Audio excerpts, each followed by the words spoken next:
Nós estamos conversando hoje sobre a osteoporose, uma doença que acomete 25% da população brasileira, quase 50% das mulheres também vão sofrer com o problema. A gente está entendendo por que ele acontece.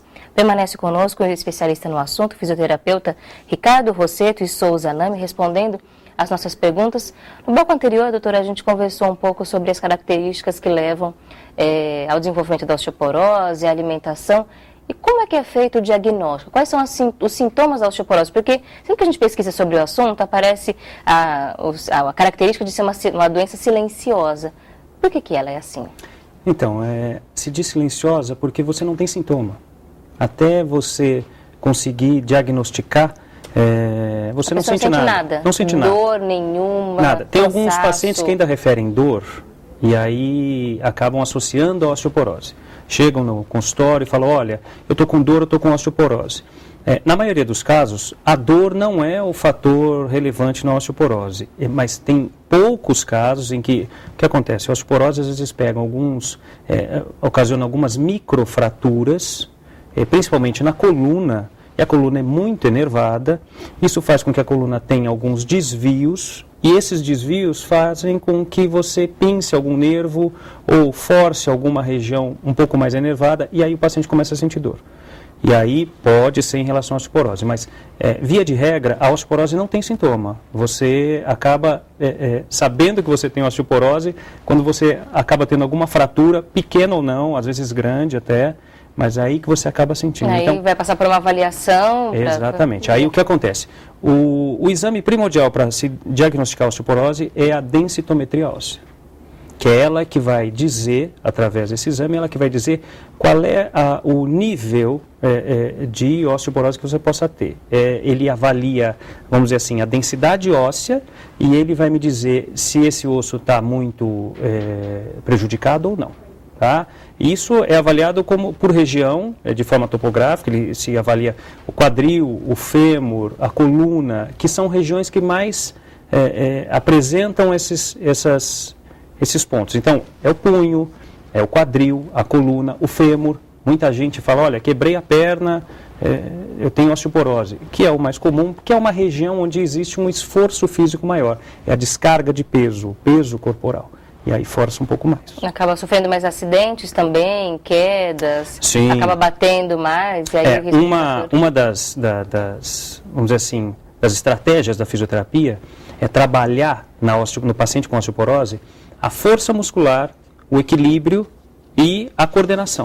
Por quê? Porque tudo isso associado vai me dar condição de evitar uma possível queda e, consequentemente, uma fratura. E a gente vai começar a entender um pouco agora como é feito esse tratamento. Depois que uma fratura acontece ou que um exame é realizado e o diagnóstico da osteoporose é feito, quais são os procedimentos adotados para esse paciente? Acompanhe agora o primeiro destaque para um tipo de tratamento, que é o medicamentoso. Osteoporose. Tratamento medicamentoso. São utilizados medicamentos conhecidos como antirreabsortivos que bloqueiam a ação dos osteoclastos, as células que desgastam o osso. Algumas das substâncias usadas são as calcitoninas e os bisfosfonatos. São medicamentos que têm o objetivo de impedir o avanço da osteoporose? Explica para a gente como eles agem. Na verdade, esse tipo de medicação não é que ele impede o avanço da osteoporose. Na verdade, ele trabalha associado também à reposição do cálcio, essa reposição com alimentação ou via medicação, tá? E, obviamente, com a história da vitamina D, que é o banho de sol que a gente pede. Tudo isso associado, ele vai trabalhar com uma nova agregação do cálcio no osso e, consequentemente, fortalecendo esse osso e diminuindo a possibilidade de uma nova fratura. Dá para reverter a perda que a gente já teve? Não é questão... Não chega a reverter. Não reverte, mas a gente consegue compensar e diminuir a possibilidade do osso ficar mais fraco. A gente retarda esse processo. Não impede, então, porque... não dá para você impedir totalmente. Por quê? Porque o osso, uma vez, vamos dizer assim, com pouca massa óssea, dificilmente você vai conseguir compensar isso. Existem técnicas novas hoje, até técnicas que estão sendo estudadas, de você introduzir uma massa, como se fosse um cimento dentro do osso, para poder fortalecer esse osso de uma forma, vamos dizer assim, mais eficaz e mais rápida. Tá? Mas todo tratamento medicamentoso visa retardar o processo e evitar novas fraturas. Associado não só, a gente sempre diz o seguinte, medicação e tratamento fisioterápico. A medicação é utilizada em todos os casos? Não, nem em todos. Né? Isso depende do... A gente sempre pede para a família e para o próprio paciente não existe comparação entre um paciente e outro. É muito comum no Brasil... As famílias, olha, eu tenho uma tia que tem osteoporose e você vai fazer isso também. Jamais. A ideia é, primeiro, procure um médico, seja avaliado, veja o nível da sua osteoporose, se é que você tem, porque às vezes você não tem a osteoporose. Às vezes você tem uma coisa que a gente chama de osteopenia. O que é isso? É uma coisa que precede a osteoporose. Você começa a ter aquela perda, mas não é tão significativa para ser classificada como uma osteoporose. E aí você vai fazer que tipo de tratamento? Se for necessário medicamentoso, mas às vezes se trabalha com dieta alimentar, fazendo essa reposição, e exercícios físicos. Né? Os exercícios que vão trabalhar o estímulo dessa produção óssea através de exercícios de impacto que a gente fala. E é por isso que quando você tiver alguma dúvida a respeito do assunto, não procure informações só na internet, só na farmácia, com um familiar. Procure um especialista, porque o medicamento é indicado em muitos casos, mas o especialista que diz a quantidade, por quanto tempo e se realmente tem utilidade. A automedicação é uma prática muito comum no Brasil e várias outras variações desse comportamento, que é de tomar remédio por conta própria. No caso da osteoporose, também não funciona, por isso procure sempre um especialista. E participe, é claro, para mandar perguntas sobre a entrevista que nós estamos realizando aqui no programa de hoje, que é a respeito da osteoporose, uma doença muito frequente. E a gente já sempre associa a osteoporose à alimentação e à atividade física. A gente já falou um pouquinho sobre o tratamento medicamentoso, que é utilizado em alguns casos, mas como o senhor já destacou, a atividade física, a fisioterapia é fundamental. E é esse o destaque que a gente faz agora. Acompanhe o nosso infográfico. Osteoporose. Atividade física. É uma recomendação para todas as pessoas e não somente para as que possuem fatores de risco para osteoporose. Caminhar ou correr pequenas distâncias são muito úteis. O sedentarismo é prejudicial aos nossos ossos, pois agrava os efeitos da osteoporose. A osteoporose, a gente vê que ela pode ser uma consequência da falta da atividade física, também associada aos outros fatores, mas a atividade física pode ser tratamento para a doença e prevenção também. A atividade física entra em todas as partes da doença. Não, sem dúvida. A gente sempre classifica a atividade física como um tratamento, vamos dizer assim, contínuo, principalmente para o paciente com osteoporose. No caso da prevenção, o que a gente pede para as famílias e para os pacientes é manter uma atividade física, porque a gente, como eu disse anteriormente, o exercício de impacto que a gente fala, que é o caminhar, que é o correr, ele ajuda no estímulo da produção do osso para ele poder se manter forte. Né? Agora, é importante deixar claro o seguinte, que o que a gente pede é que o pessoal não assista esse programa e saia correndo, amanhã eu já vou correr, amanhã eu vou sair andando. É preciso que haja uma avaliação, tanto médica como da fisioterapia, por quê? Tem alguns pacientes que a gente tem que trabalhar o exercício, mas ele tem algumas limitações. De forma diferente. Exatamente. Então o que acontece? Alguns pacientes, se você pedir para ele correr, aí é que ele vai se sentir mal e ele pode quebrar. E ele pode ter uma fratura por conta da osteoporose. Pode. Então a gente tem mesma coisa em relação ao tratamento.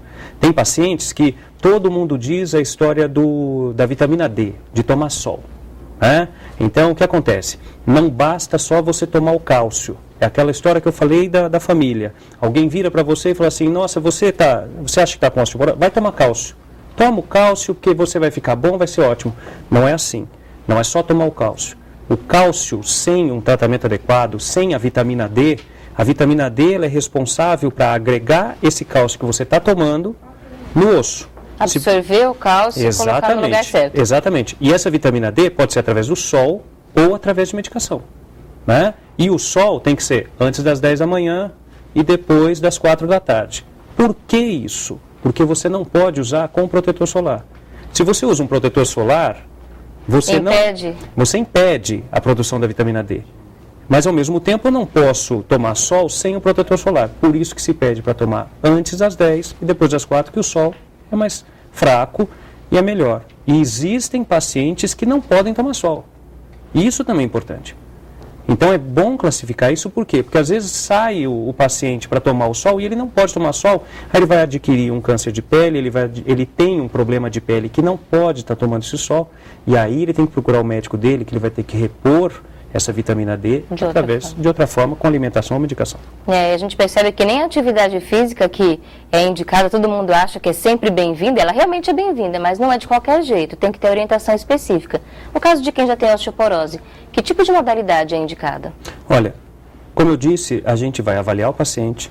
Inicialmente vai pedir esse exercício de impacto é importante, mas acima de tudo a gente trabalha com exercícios também pensando em fortalecer a musculatura que envolve esse osso afetado. Porque você fortalecendo essa musculatura, você protege esse osso, você diminui a sobrecarga em cima desse osso e consequentemente você evita uma fratura.